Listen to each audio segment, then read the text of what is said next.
할 부분 작업입니다.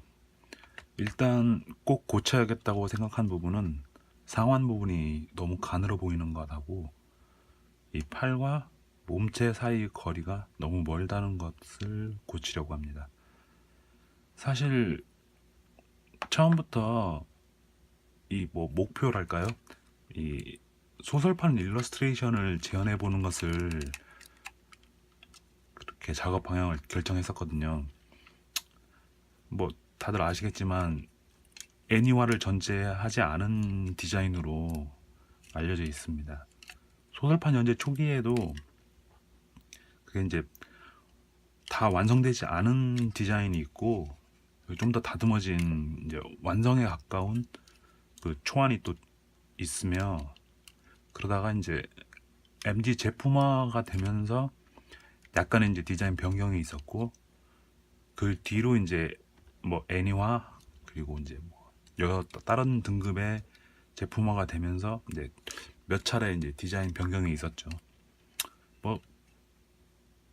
이런저런 그런 차이점 그리고 디자인의 흐름 같은 걸 살펴보는 것도 꽤 재미있는데요. 이제 저는 이제 초기 디자인 그 소설판 설정에 가깝게 작업을 하려고 합니다. 사실 어떤 버전이든 큰 차이점은 없어서 다 비슷한 모양새이긴 합니다.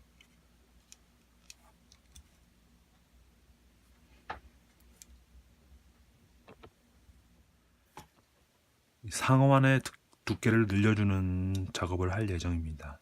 시작 전에 이 원래 부품 구조상 팔꿈치 관절이 이제 이 사이에 끼워져야 조립이 되는 구조라서 저는 이제 이 부분을 상박 부분을 접착을 해야 여기에 이제 프라판을 더 붙일 수가 있겠죠.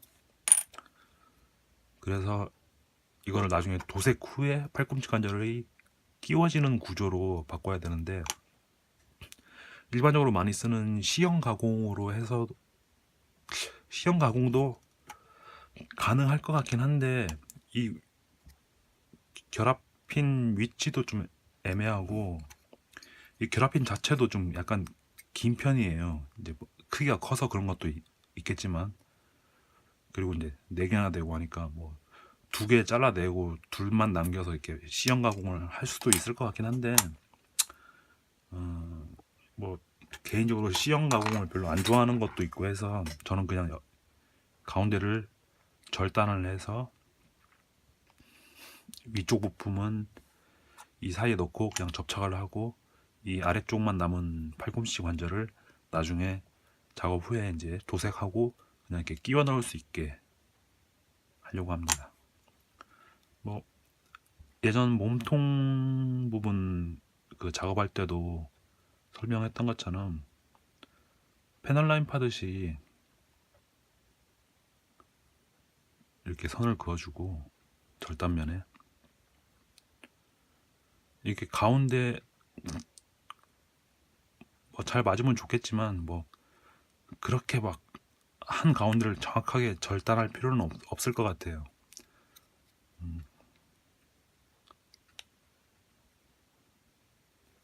그리고 그렇게 깔끔하게 절단할 필요도 없을 것 같긴 해요. 이게 어차피 안 보이게 되니까 나중에 조립을 하면.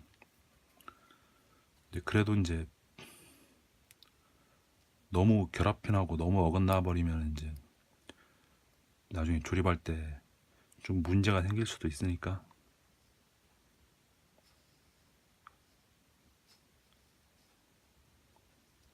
적당히 가운데를 선을 이렇게 잡아줍니다.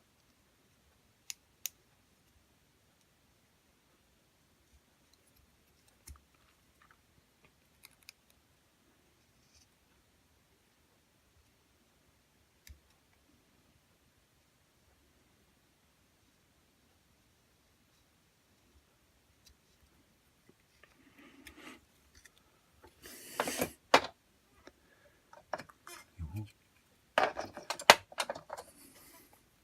패널라인 파는 거, 패널라인 작업하고 똑같아요. 저는 패널라인도 그냥 이렇게 칼질 내고 낸 다음에 이렇게 커터 같은 걸로, 저는 이걸로 주로 사용하거든요.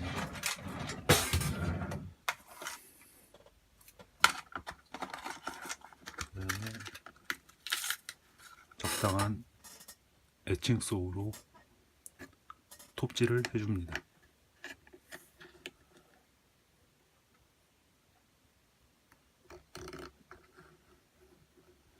역시 페널라인 팔 때도 에칭소로 이제 한 번씩 정리를 해주는 편이거든요. 이건 역시도 한 번에 자르려고 하지 말고 칼금을 낸다는 뭐 그런 기분으로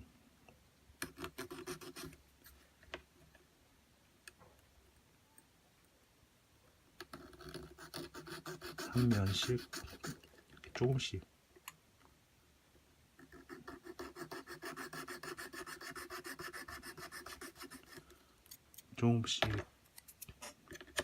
길을 만들어 주는 겁니다.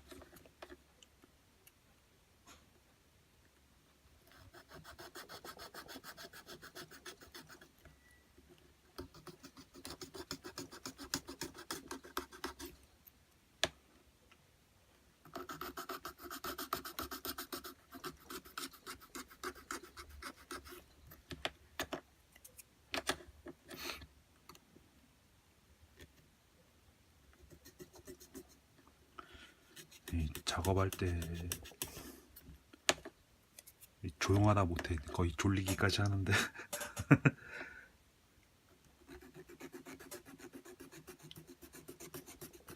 예전에 음악 틀어놓고 영상을 찍었다가 그 음악 저작권 때문에 영상 다 정지를 먹은 적이 있어가지고, 아 이게 이러면 안 되겠구나 싶어가지고 이제 요즘은 영상 촬영할 때는 음악도 안 켜고 작업을 하거든요. 영상 촬영할 때만. 그리고 이제 타임랩스 영상을 찍을 때는 그건 이제 어차피 소리가 안 들어가니까 그냥 이제 음악도 틀고 뭐 TV 틀어놓기도 하고 뭐 그렇습니다. 이제 절단이 좀 되기 시작하네요. 지금도 사실 TV는 켜놨는데 소리 이제 들어가지 않게 하려고 이제 볼륨을 거의 줄여놨거든요. 한 2 정도? 2, 1? 그래서 집중해야 저만 겨우 들릴 정도로 지금 TV를 켜놨습니다.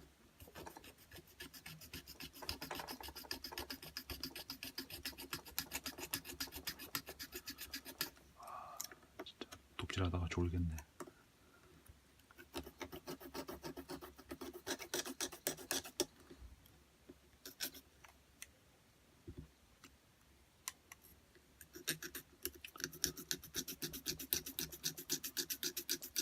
아무튼 부품 절단할 때 톱질 관련해서 똑바로 안 나간다고 이렇게 말씀하시는 분들이 많은데, 톱질 똑바로 하는 게 어려워요. 저도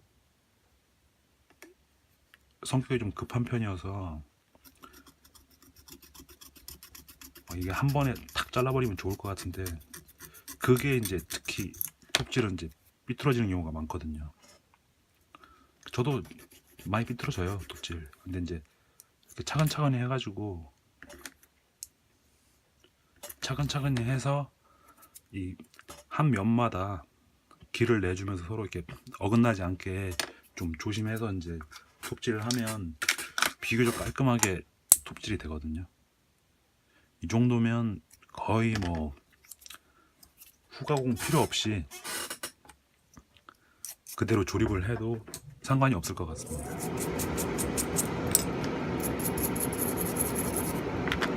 이렇게 해서 어느 쪽에 있지?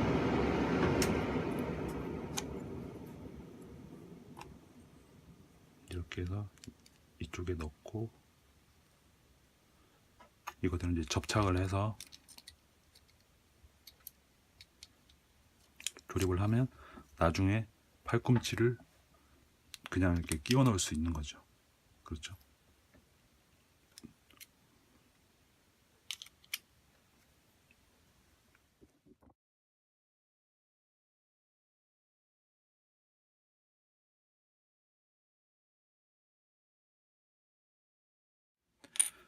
이제 부품 조립을 한 그 상완 부품에 프라판을 덧붙여서 이제 두께를 늘려줄 작업을 할 예정입니다.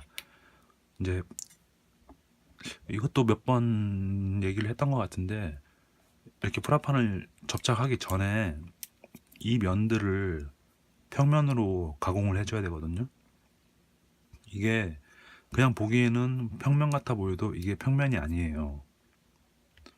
그러니까 예를 들면 이거 이제 다른 프라판 덩어리인데 다른 데 작업하고 남은 건데, 이렇게 부품을 잡으면 이 새로 된 프라판과 이 덩어리하고 빈틈이 없잖아요. 이렇게 잡았을 때도 보면 뭐 대충 잡아도 빈틈이 안 생긴단 말이에요. 그런데 반다이킷은 이렇게 잡으면 빈틈 생기죠. 뭐 빈틈 보여주려고 일부러 지금 세게 잡은 거 아니에요. 그냥 이렇게 빈틈이 생기거든요. 이게 그러니까 완전한 평면이 아니라는 거죠. 이렇게 잡으면 이쪽이 뜨고, 이렇게 잡으면 이쪽이 뜨고, 그렇죠? 그래서 이거를 여기를 평면 작업을 사포질로 갈아주고 프라판을 덧붙일 예정입니다. 근데 솔직히 이 정도 뜨는 거면 다른 킷에 비하면 상당히 잘 붙는 편이에요. 다른 거는 이 정도도 안 되는 경우가 많거든요. 막 굉장히 막 이렇게 뜨는 경우도 많거든요. 그래도 이게 이렇게 빈틈이 생기면 접착을 하면 일단 뭐 붙어는 있겠죠. 근데 이제 이 빈틈 같은 거 나중에 처리해주기가 상당히 골치 아파져요. 접합소 수정하듯이 뭐 퍼티나 순간 접착제가 필요하니까 이런 면들을 사포질로 밀어서 평면을 잡아줍니다.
네, 상완 부분 각 두께를 늘려준 후에 이제 모습입니다.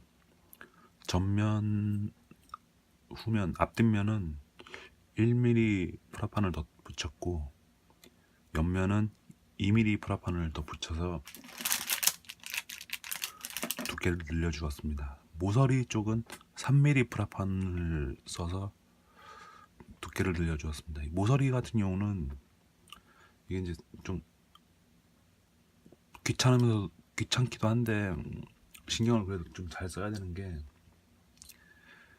모서리를 늘려주지 않으면 이게 각 면들을 늘려주면서 원래 있던 모서리 크기가 이 폭이 너무 넓어지는 경우가 있어요. 그래서 가급적이면 모서리도 꼭 잊지 않고 늘려줘야 되는데 이것도 몇 가지 방법이 있어요. 뭐 똑같은데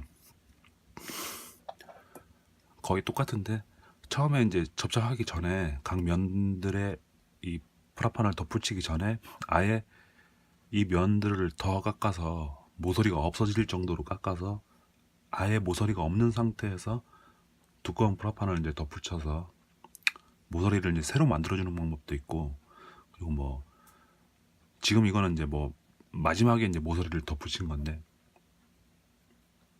아예 처음부터 모서리를 먼저 공략을 하고 이 면들을 덧붙이는 방법도 있습니다. 뭐 거의 똑같은데 뭐 약간의 차이는 있어요. 뭐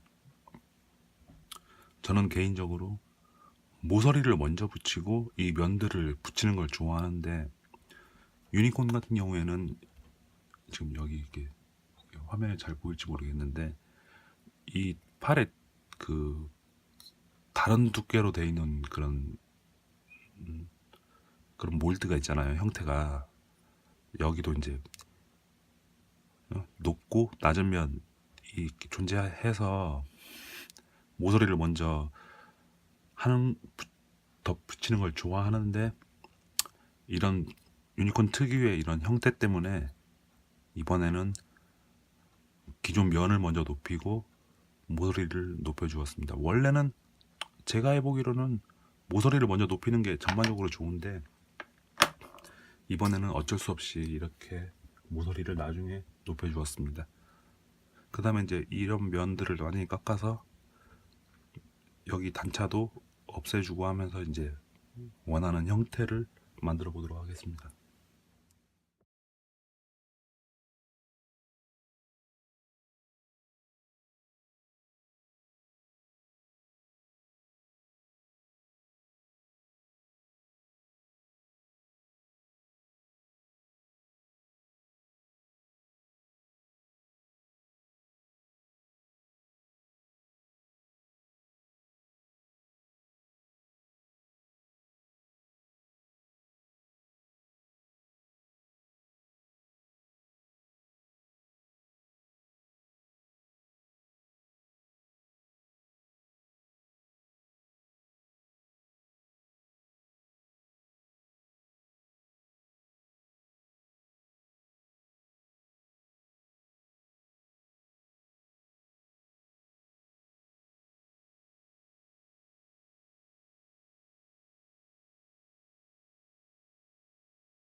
아직 한쪽이지만 작업이 완료된 팔 부분입니다.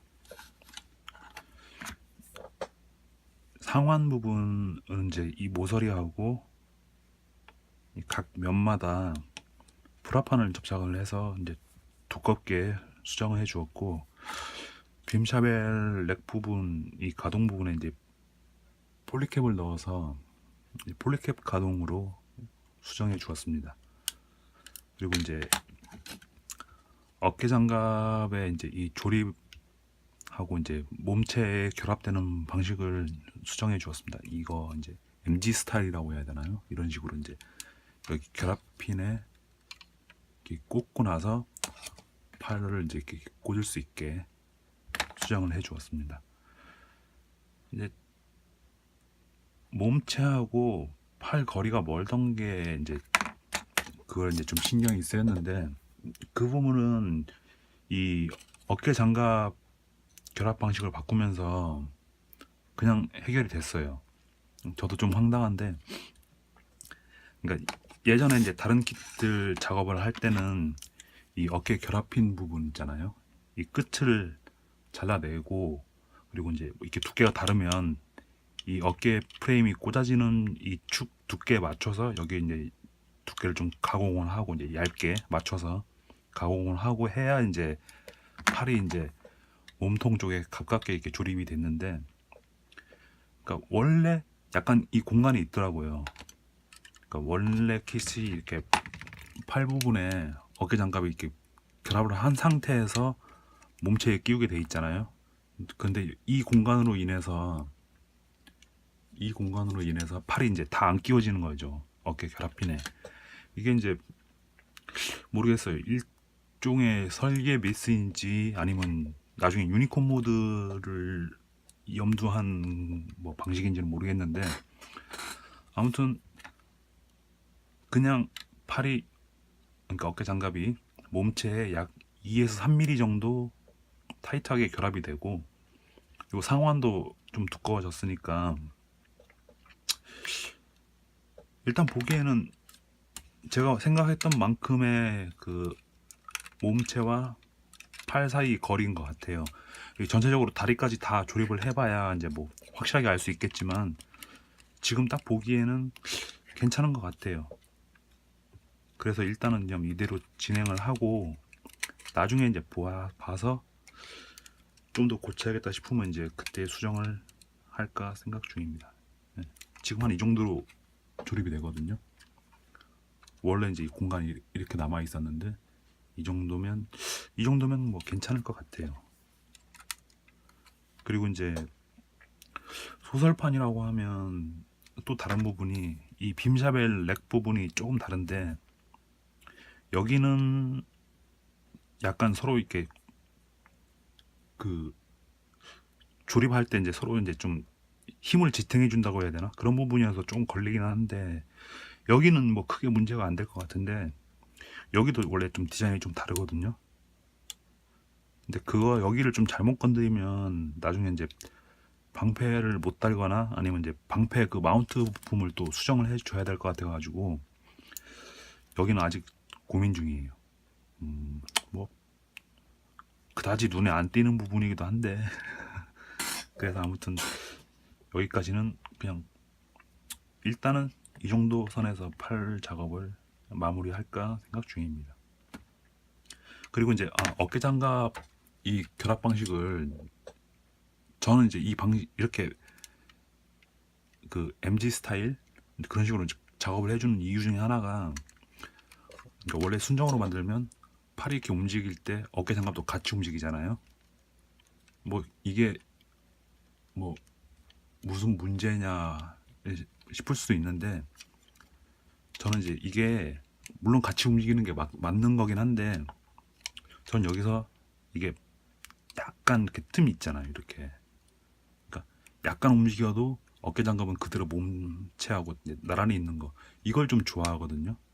이게 이제 크게 액션 포즈를 잡으면 별 의미가 없는데, 팔을 많이 움직이면 별 의미가 없는 부분인데, 그냥 스탠딩 포즈에서 약간 이렇게 포즈를 잡을 때 이 정도 이렇게, 그러니까 팔은 이 정도로 이렇게 팔은 이 정도로 움직였는데 어깨 장갑은 그대로 있는 거잖아요. 이걸 좀 좋아해서 뭐 144 작업을 하든 이런 방식의 어깨는 좀 가급적이면 수정을 해주는 편입니다. 이게 이제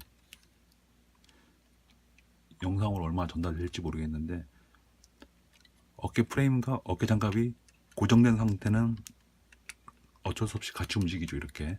근데 이거를 분리를 해주면 이렇게 팔이 약간은 움직여도 어깨는 고정되어 있죠. 이걸 좀 좋아해서 좀 작업을 해주는 편입니다. 대충 이 정도 선에서 팔 부분 작업을 마무리하겠습니다.